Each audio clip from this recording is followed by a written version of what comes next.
गुरु ब्रह्मा गुरु विष्णु गुरु देव महेश्वर श्री गुरु परम ब्रह्म तस्मै श्री गुरु देवाय नमः। ओं अखंडल मंडलकर्म व्याप्तं जन चराचरं तत्पदं दूषितं जन तस्मै श्री गुरु देवाय नमः। রাধাকৃষ্ণ এক আত্মা দুই দেহ ধরি অনন্য বিলাসের রস আস্বাদন করি। এক আত্মা কিন্তু দুই দেহ ধারণ করে তারা লীলা বিলাস করে গেছেন রাধাকৃষ্ণ। বিষবাণু রাজার কন্যা ছিল রাধারানী। বিষবাণী ও কীর্তিদা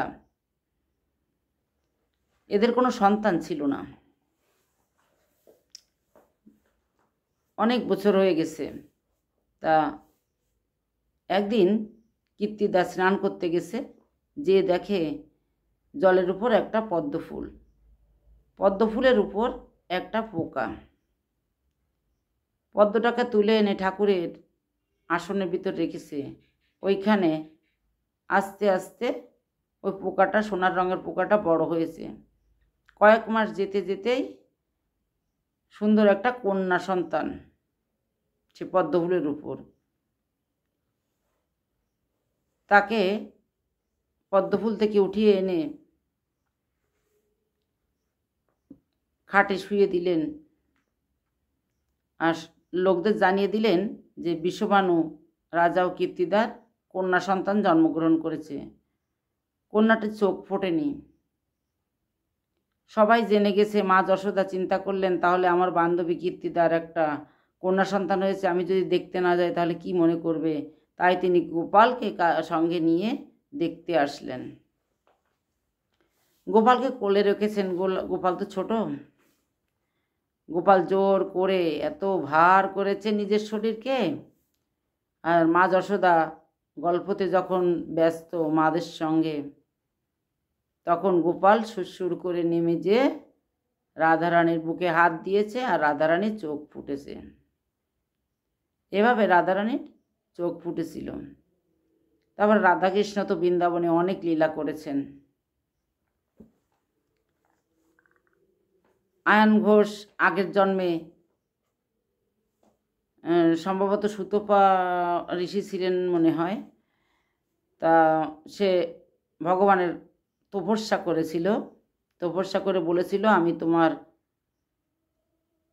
অর্ধাঙ্গিনীকে স্ত্রী রূপে পেতে চাই। কৃষ্ণ বলেছিল, অসম্ভব, তুমি অন্য কিছু চাও। তা বলেছিল, না, আমি এটাই চাই। তখন বলেছিল, তাহলে তুমি নপুংস হয়ে জন্মগ্রহণ করো। তাই আয়ন ঘোষ নপুংস মানে হিজড়া হয়ে জন্মগ্রহণ করেছিল। আর দাপর যুগে আয়ন ঘোষের সঙ্গে ঠিকই নামে বিয়ে হয়েছিল, কিন্তু বিয়ের সময় কৃষ্ণ ছিল আয়ন ঘোষের কোলে। কোলের থেকে নেমে যেয়ে বলে কি, আমার চরণে ফুল দাও। আয়ন ঘোষ সম্পর্কে ছিল মামা, তাই রাধারানী সম্পর্কে মামি হবে। বলে কি, আমার চরণে ফুল দিতে হবে। মামা বলে, ঠিক আছে, তাহলে ওর চরণে ফুল দাও। সেইভাবে বিয়েটা হয়েছিল কৃষ্ণর সঙ্গে। এখানে অনেক লীলাই করেছেন রাধারানী ও কৃষ্ণ। তা রাধারানী যখন এই যে ফুলের থেকে উঠায় এনেছিল, তখন ছিল ভাদ্র মাসের শুক্লা অষ্টমী তিথি, রোহিণী নক্ষত্র। রোহিণী নক্ষত্র না, অনুরাধা নক্ষত্র।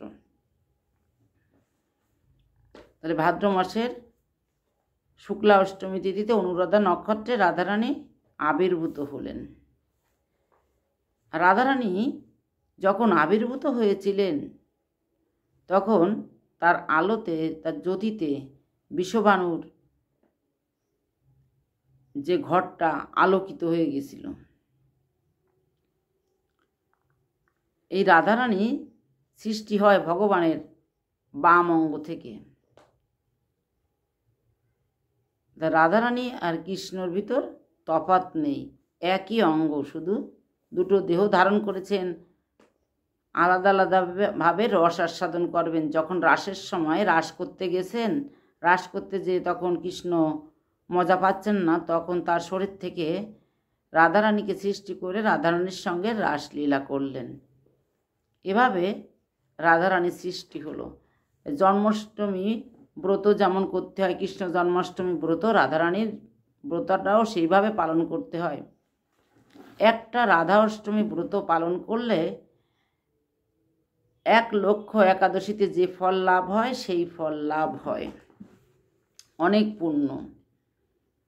আর যদি কেউ রাধা অষ্টমী পালন না করলে 100 কোটি কল্পকাল নরকে বাস করতে হয়। এক কল্পকাল হচ্ছে 865 কোটি বছর, আর সেখানে 100 কোটি কল্পকাল নরকে বাস করতে হয়। আর এই রাধা অষ্টমী যদি কেউ পালন করে তাকে পর্বত পরিমাণ স্বর্ণ দান করলে যে পুণ্য হয় সেই পুণ্যটা তার লাভ হয়। গঙ্গা যমুনা তীর্থ দর্শন করলে যে ফল লাভ হয় এই রাধাষ্টমী করলে সেই ফল লাভ হয়। রাধারানীর প্রিয় হচ্ছে কচুর গাঁটি, তাই রাধা অষ্টমীর দিনে কচুর গাঁটি দিয়ে বিভিন্ন খাবার তৈরি করে রাধারানীকে দিতে হয়। পছন্দনীয় ফল হচ্ছে আতা, আর পছন্দনীয় ফুল হচ্ছে বিভিন্ন গন্ধযুক্ত ফুল। কোটি জন্ম ভজন করেও কৃষ্ণকে পাওয়া যায় না রাধারানীর ভজন না করলে। রাধারানীর ভজন করলে কৃষ্ণকে পাওয়া সহজ হয়ে যায়।